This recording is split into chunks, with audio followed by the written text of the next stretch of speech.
నమస్తే, welcome to 99 TV. నేను జ్యోతి. ఏపీలో చంద్రబాబు ముఖ్యమంత్రిగా ప్రమాణ స్వీకారం చేయగా పవన్ కళ్యాణ్, నారా లోకేష్, అచ్చెన్నాయుడు, కొల్లు రవీంద్ర, వంగలపూడి అనిత సహా 24 మంది మంత్రులుగా ప్రమాణ స్వీకారం చేశారు. సీఎంగా చంద్రబాబు బాధ్యతలు స్వీకరించగా మంత్రులు బాధ్యతలు స్వీకరించాల్సి ఉంది. వారికి ఇంకా శాఖలు కేటాయించలేదు. ఈవేళలోగా మంత్రులకు శాఖలు కేటాయించనున్నట్లు తెలుస్తోంది.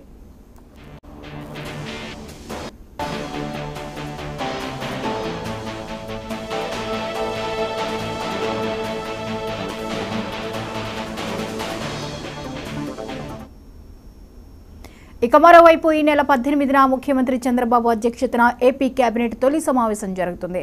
ఈ నెల 19న అసెంబ్లీ సమావేశాలు నిర్వహించే అవకాశాలున్నాయి. నూతనంగా ఎన్నికైన ఎమ్మెల్యేల ప్రమాణ స్వీకారం, స్పీకర్ ఎన్నిక, బడ్జెట్ ఆమోదం కోసం లాంఛనంగా శాసనసభ సమావేశం నిర్వహిస్తారు. అదే సమయంలో ల్యాండ్ టైటిలింగ్ యాక్ట్ రద్దు తదితర అంశాలను కూడా అసెంబ్లీలో చర్చించనున్నట్లు తెలుస్తోంది.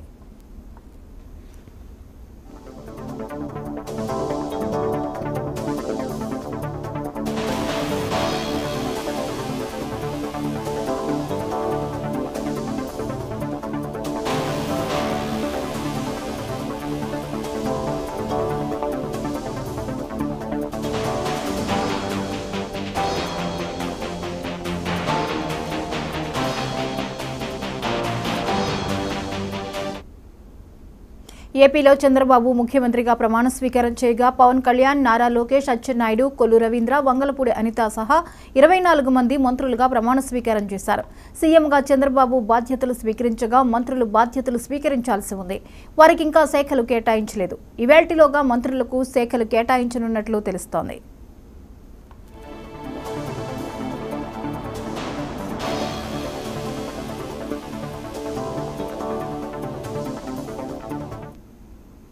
ఇక మరోవైపు ఈ నెల 18న ముఖ్యమంత్రి చంద్రబాబు అధ్యక్షతన ఏపీ కేబినెట్ తొలి సమావేశం జరుగుతుంది. ఈ నెల 19న అసెంబ్లీ సమావేశం నిర్వహించే అవకాశాలున్నాయి. నూతనంగా ఎన్నికైన ఎమ్మెల్యేల ప్రమాణ స్వీకారం, స్పీకర్ ఎన్నిక, బడ్జెట్ ఆమోదం కోసం లాంఛనంగా శాసనసభ సమావేశం నిర్వహిస్తారు. అదే సమయంలో ల్యాండ్ టైటిలింగ్ యాక్ట్ రద్దు తదితర అంశాలను కూడా అసెంబ్లీలో చర్చించనున్నట్లు తెలుస్తోంది.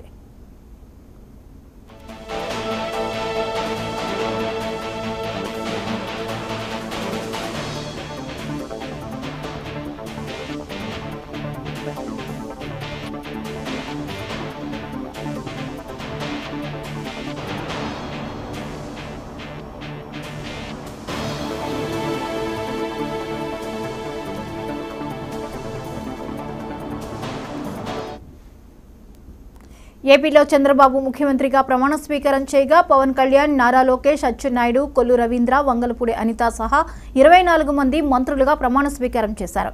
సీఎంగా చంద్రబాబు బాధ్యతలు స్వీకరించగా మంత్రులు బాధ్యతలు స్వీకరించాల్సి ఉంది. వారికి ఇంకా శాఖల కేటాయింపు కాలేదు. ఈవేళలోగా మంత్రులకు శాఖలు కేటాయించనున్నట్లు తెలుస్తోంది.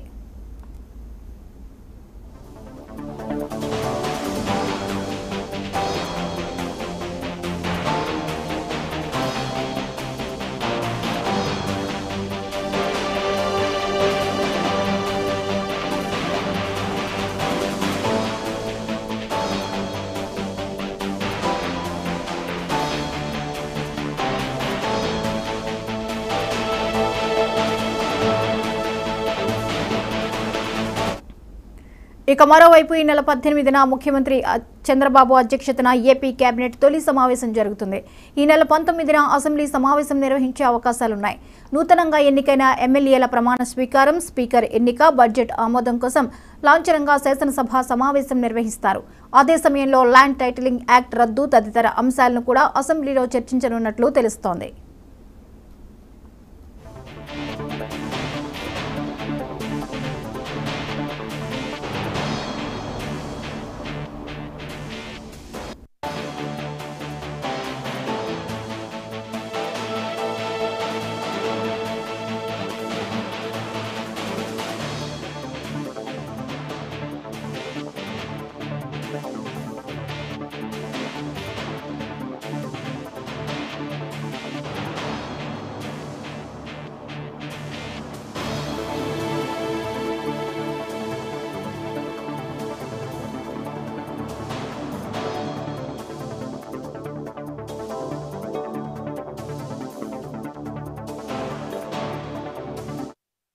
ఏపీలో చంద్రబాబు ముఖ్యమంత్రిగా ప్రమాణ స్వీకారం చేయగా పవన్ కళ్యాణ్, నారా లోకేష్, అచ్చెన్నాయుడు, కొల్లు రవీంద్ర, వంగలపూడి అనిత సహా 24 మంది మంత్రులుగా ప్రమాణ స్వీకారం చేశారు. సీఎంగా చంద్రబాబు బాధ్యతలు స్వీకరించగా మంత్రులు బాధ్యతలు స్వీకరించాల్సి ఉంది. వారికి ఇంకా శాఖలు కేటాయించలేదు. ఇవేల్టిలోగా మంత్రులకు శాఖలు కేటాయించనున్నట్లు తెలుస్తోంది.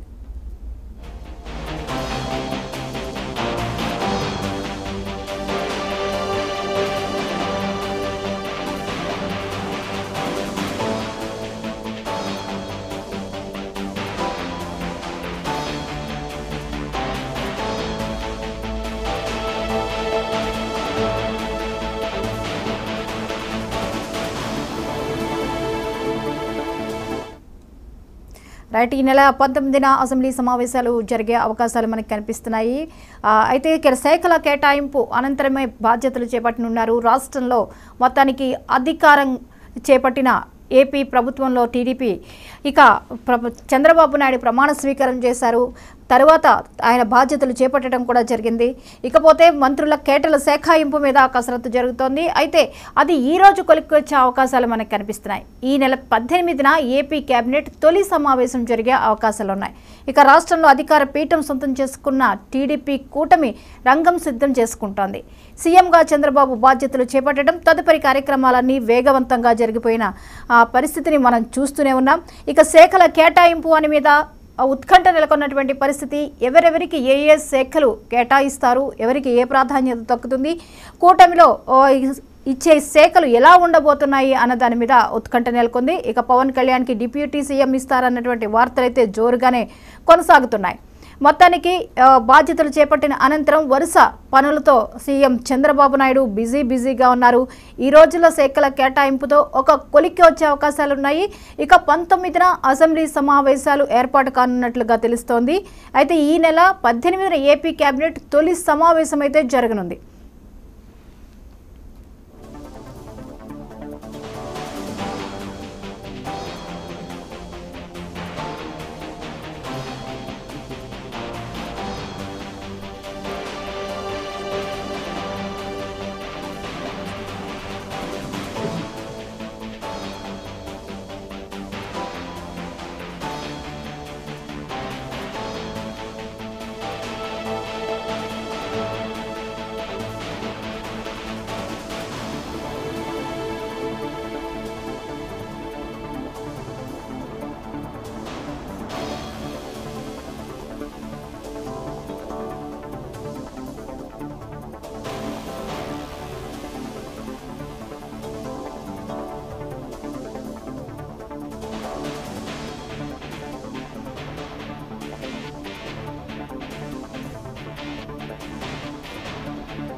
రైట్, ఈ అంశంపై మరిన్ని వివరాలని రీజనల్ కోఆర్డినేటర్ కిరణ్ అప్డేట్స్ అందిస్తారు లైవ్ లో.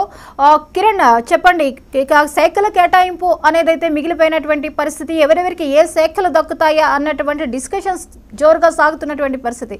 ఇక ఇది ఎప్పటికీ కొలిక్కొచ్చే అవకాశం ఉంది, ఎప్పటికీ అనౌన్స్ అయ్యే పరిస్థితి కనిపిస్తోంది?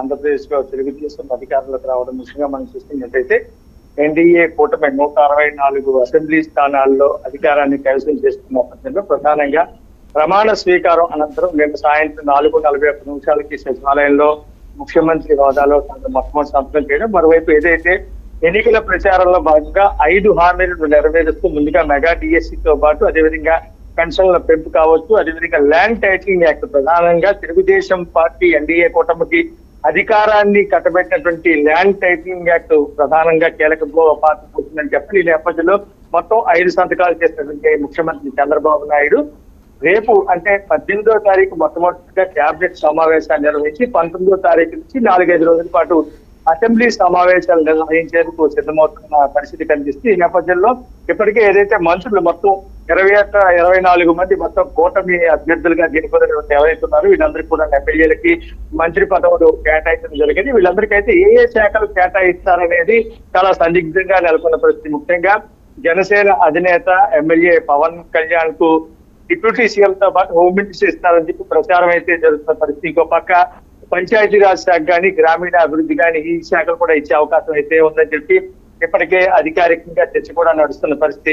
ఇంకో పక్క మనం చూసుకున్నట్లయితే ప్రధానంగా రాష్ట్రంలో కీలక భూమిక పోషించే హోంశాఖ కావచ్చు, అదేవిధంగా విద్యాశాఖ, మరోవైపు ఆర్థిక శాఖ, ఈ శాఖలు ప్రధానమైనటువంటి ఆంధ్రప్రదేశ్ ప్రభుత్వం నడిపించాలి, రాష్ట్రంలో సజావుగా ప్రశాంతమైనటువంటి వాతావరణంలో వ్యవహారాలు జరగాలి అంటే మాత్రం ఇవి కీలకమైనటువంటి శాఖలు. ఈ నేపథ్యంలో ఈ శాఖలు ఎవరికి కేటాయిస్తారా అనేది చాలా మీమాంసతో కూడుతున్న పరిస్థితి. మనం చూసుకున్నట్లయితే ఉత్తరాంధ్ర జిల్లాలకు సంబంధించి ప్రధానంగా అచ్చెన్నాయుడు ఏదైతే తెలుగుదేశం పార్టీ రాష్ట్ర అధ్యక్షుడిగా వ్యవహరిస్తున్న అచ్చెన్నాయుడికి ఈసారి హోమ్ మినిస్టర్ ఇస్తారు, ఇవ్వాలి అనేది తెలుగు తమ్ముళ్ళ వాదన. అక్కడ శ్రీకాకుళం జిల్లా నుంచి చూసుకున్నట్లయితే ఇంకో పక్క ఏదైతే గతంలో మనం చూసుకున్నట్లయితే గత 5 ఏళ్ల ప్రభుత్వ పాలనలో అనేక ఇబ్బందులు ఎదుర్కొని ఎప్పటికప్పుడు ఎదురు తిరుగుతూ పూర్తి స్థాయిలో తన వాణ్ణి వినిపించినటువంటి ఉత్తరాంధ్రలో మరో సీనియర్ నేత అయినటువంటి అయ్యన్న పాత్రుడు ఎవరైతే ఉన్నారో చింతకాయల అయ్యన్న పాత్రుడు తాను కూడా మంత్రివర్గంలో చోటు దక్కుతుందని చెప్పి ఎంతో ఆశతో ఉన్న నేపథ్యంలో అతనికి నిరాశ ఎదురైంది.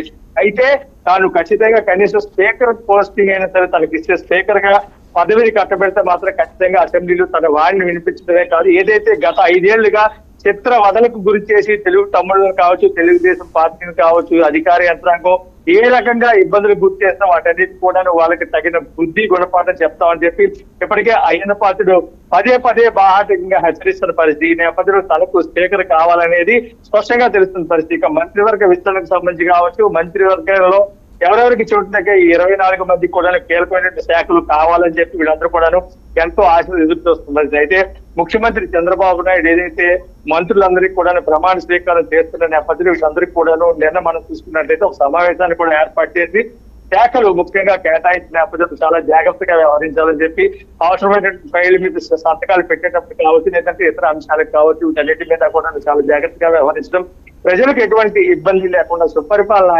అందించే దిశగా మంత్రులందరూ కూడా పనిచేయాలని చెప్పి గత 5 ఏళ్లు ఎదుర్కొన్న అనుభవాలు పునరావృతం కాకుండా ఉండేందుకు ప్రజలందరూ కూడా తెలుగుదేశం పార్టీ ఎన్డీఏ కూటమిని ఎంతో నమ్మకంతో విశ్వాసంతో అత్యధిక మెజార్టీతో 98 సైకింగ్ పోస్ట్ పూర్తిగా మనకు అధికారం కట్టబెట్టిన నేపథ్యంలో సైకిల్ ఉన్న నేపథ్యంలో ఖచ్చితంగా ప్రజలందరినీ కూడా మనం మెప్పించాలి, మన పాలన చిరస్థాయిగా నిలిచిపోవాలంటే మాత్రం మంత్రులందరూ కూడా చాలా జాగ్రత్తగా వ్యవహరించాలని చెప్పి ఇప్పటికే చంద్రబాబు నాయుడు వాళ్ళకి స్పష్టం చేసిన పరిస్థితి. ఈ నేపథ్యంలో ఈ రోజు ఈ మంత్రివర్గానికి సంబంధించి ఎవరెవరికి సీట్ల కేటాయింపులు ఉంటాయి, ఎవరెవరికి ఏ పదవులు కట్టబెడతారనేది మాత్రం చాలా సందిగ్ధంగా ఉన్న పరిస్థితి. ముఖ్యమంత్రి ఇప్పటికే దీనికి సంబంధించి పూర్తిస్థాయిలో కసరత్తు చేయడం, గత అనుభవం దాదాపు 40 ఏళ్ల రాజకీయ ప్రస్థానంలో అనుభవించినటువంటి ముఖ్యమంత్రిగా చంద్రబాబు నాయుడు మరోసారి 2024లో అధికారంలోకి వచ్చిన నేపథ్యంలో కీలకమైనటువంటి శాఖలకు సంబంధించి అయితే మాత్రం సమర్థనీయమైనటువంటి నాయకులు ఎవరైతే ఉన్నారో సీనియర్లకు ప్రాధాన్యత ఇచ్చే అవకాశం అయితే స్పష్టంగా కనిపిస్తుంది. మరోవైపు కొత్త వారికి అయితే మాత్రం కొంత ఈ మంత్రివర్గంలో పెద్దగా అవకాశం ఉండకపోవచ్చు ఈ మంత్రివర్గ దీనికి సంబంధించి ప్రధానమైన కీలక శాఖలన్నీ కూడాను సీనియర్లకు ఇస్తే బాధ్యతగా మెరుగుతారనేది ముఖ్యమంత్రి చంద్రబాబు నాయుడు వాదన.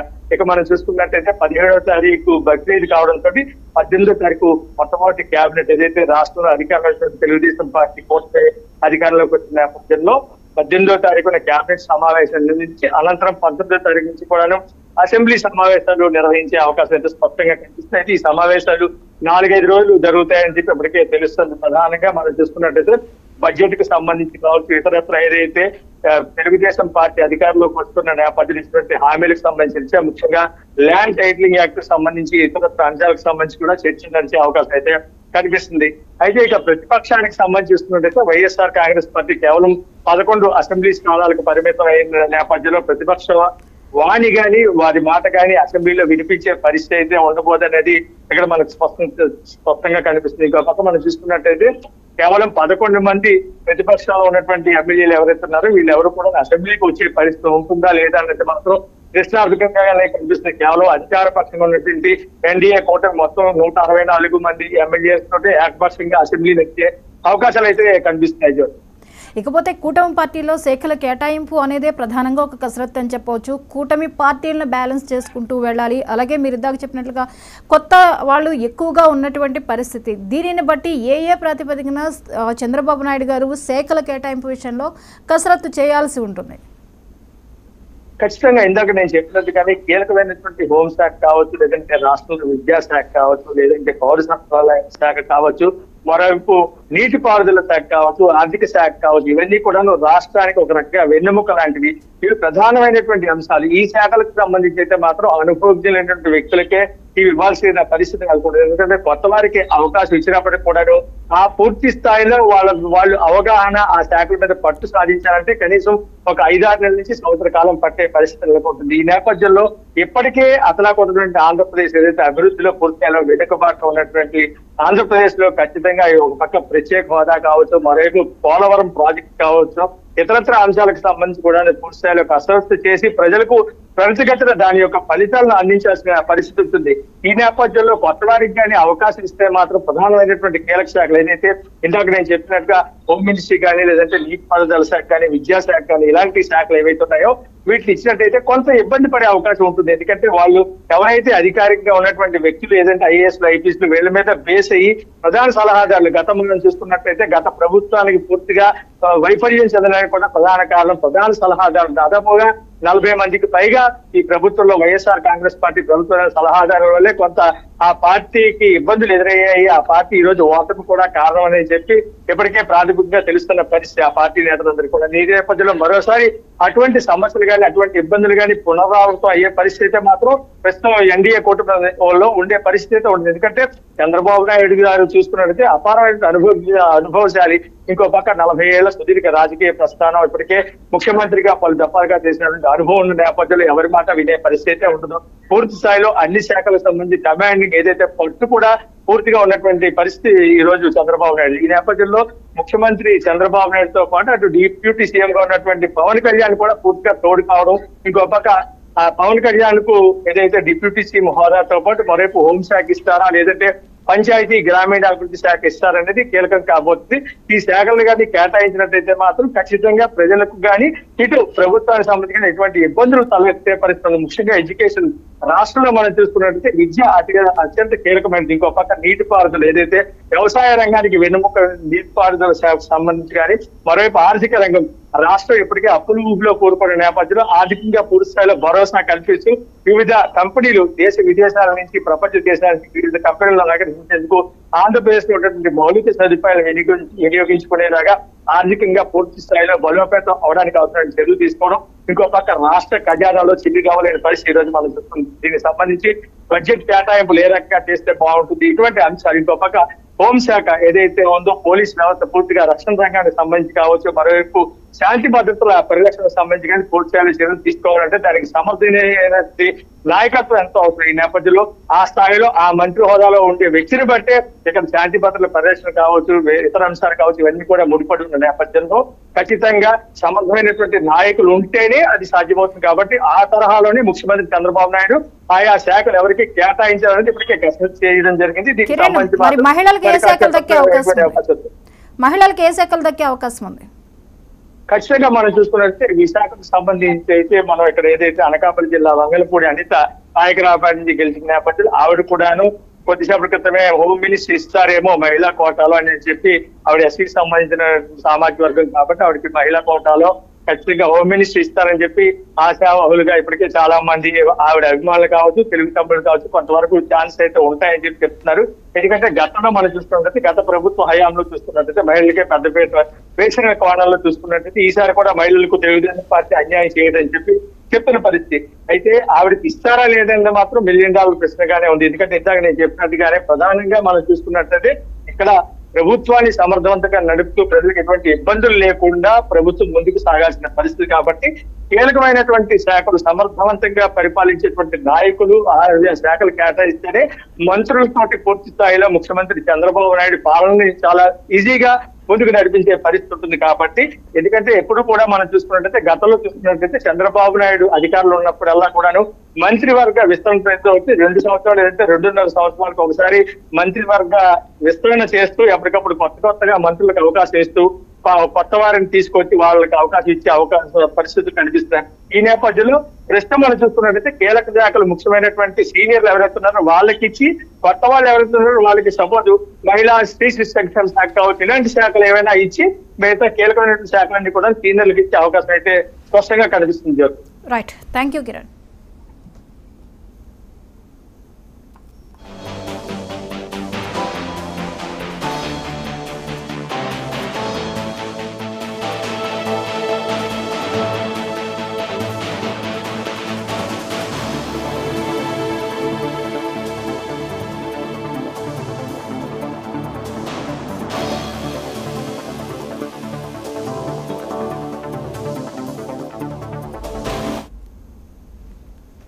పింఛన్దారులపై